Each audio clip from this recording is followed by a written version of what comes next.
Okay, so the first thing that I notice is struggling with feeling while visualizing. That is not required. That's law of attraction. That's taught completely wrong.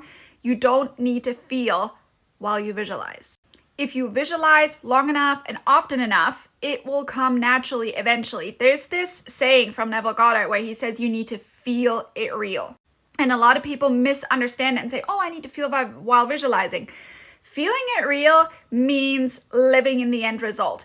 And the way you live in the end result, 99.9% of the time, is actually just thinking and taking action in line with it.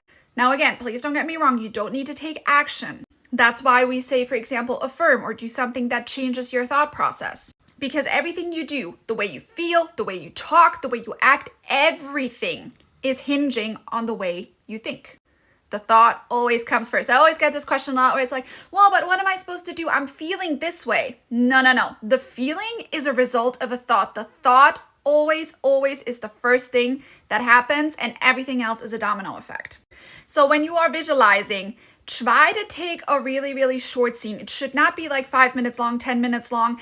Yes, it can be in great detail if that is what you want, but the shorter, the better. Even if you are listening to meditations, I've been listening to a meditation over the last couple of days, and it's about 20 minutes long, but the way it's described is literally asking you to think of one stagnant scene. It takes about 2 seconds in and out.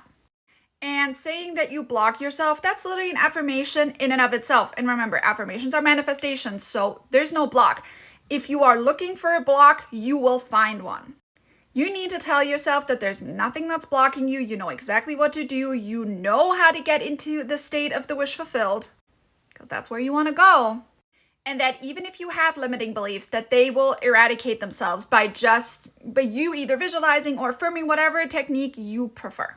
And if you are someone who loves to visualize, I would always recommend SATS, which is basically where you just pick a really short scene and you visualize it right before you go to bed.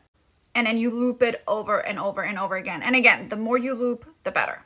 And a lot of people have this problem that they feel like they don't know where to start. And that's because they see manifestation as something outside of themselves. When you are already manifesting 24/7 every thought that you have, like literally any and every thought, is a manifestation. That's why I don't like the word. That's why I don't like using these terms. It's literally just you using your brain to create a self-fulfilling prophecy, which is a psychological term that I'm sure a lot of people heard as well. But I know you can do this, and you've already started doing it. You just need to have some faith in yourself. And if you don't have faith in yourself, affirm that you have faith in yourself. Your brain listens to every word that you say and think.